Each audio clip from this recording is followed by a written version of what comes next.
नमस्कार मित्रांनो, viral live या आपल्या यूट्यूब चॅनलमध्ये आपल्या सर्वांचं सहर्ष स्वागत आहे. मित्रांनो, GMC सोलापूरसाठी सविस्तर जाहिरात प्रसिद्ध झालेली आहे. त्याच पद्धतीने ऑनलाईन पद्धतीने अर्ज भरण्यासाठी सुद्धा सुरुवात झालेली आहे.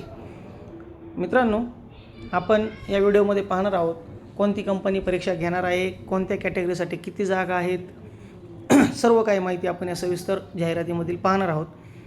तर मित्रांनो पहा, या ठिकाणी ऑनलाईन अर्ज करण्याचा दिनांक 22 पासूनच चालू झालेला आहे आणि अर्ज करण्याचा अंतिम दिनांक 12 नोव्हेंबरपर्यंत आहे. त्याच पद्धतीने हॉल तिकीट 7 दिवस अगोदर येईल. या ठिकाणी त्यांनी संकेतस्थळ दिलेलं आहे, म्हणजे वेबसाईट दिलेली आहे. त्याच पद्धतीने 1000 रुपये खुला प्रवर्ग आणि 900 रुपये कॅटेगरीसाठी ही माहिती आहे. तर मित्रांनो, ही तर माहिती आपण सर्वांनी पाहिलेलीच आहे, सर्वांनाच माहिती आहे. तर आपण एकदम महत्त्वाची माहिती पाहूयात की कोणत्या कॅटेगरीनुसार किती जागा आहेत. तर अगोदर हे पाहून घ्या.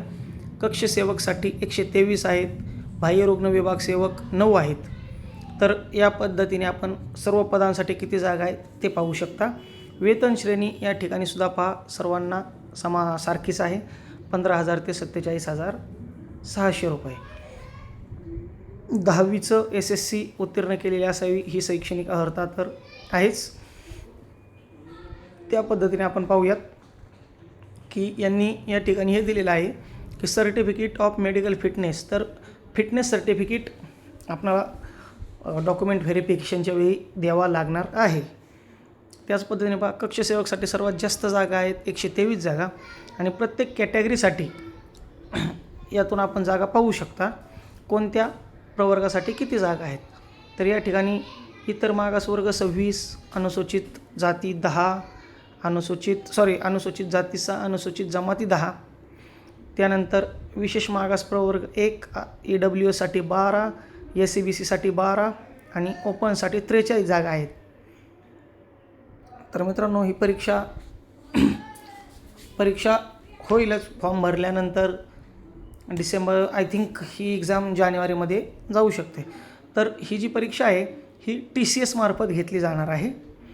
तर या ठिकाणी त्यांनी पहा, सर्व कॅटेगरीसाठी कोणत्या पोस्टसाठी किती जागा कोणत्या प्रवर्गामध्ये आहेत ते सर्व दिलेलं आहे, आपण या ठिकाणी पाहू शकता. त्याच पद्धतीने लहान कुटुंबाचं प्रमाणपत्र प्रत्येक वेळी देतात, त्याच पद्धतीने आहे. त्यानंतर खाली आपण सिलेबसही पाहू शकता की यामध्ये त्यांनी बौद्धिक चाचणी दिलेली आहे. याच्यामध्ये मित्रांनो मॅथ्ससाठी जास्त प्रश्न दिसत नाही आहेत. याच्यामध्ये बुद्धिमत्ता चाचणीचेच प्रश्न दिसत आहेत आणि बाकी मराठी, इंग्रजी, सामान्य ज्ञान ते तर कॉमनच आहे. पण बौद्धिक चाचणीसाठी यांनी गणिताचं काही दिलेलं नाही. या ठिकाणी प्रत्येक टॉपिक वाईज दिलेलं आहे की कोणत्या ह्याच्यावरती प्रश्न विचारतील. तर या पद्धतीने आपण पाहू शकता. तर मित्रांनो, ही एक्झाम TCS कंपनी घेणार आहे. तर ज्यांना कोणाला फॉर्म भरायचा असेल ते अर्ज करू शकतात. तर व्हिडिओ आवडल्यास लाईक करा, शेअर करा, कमेंट करा. धन्यवाद.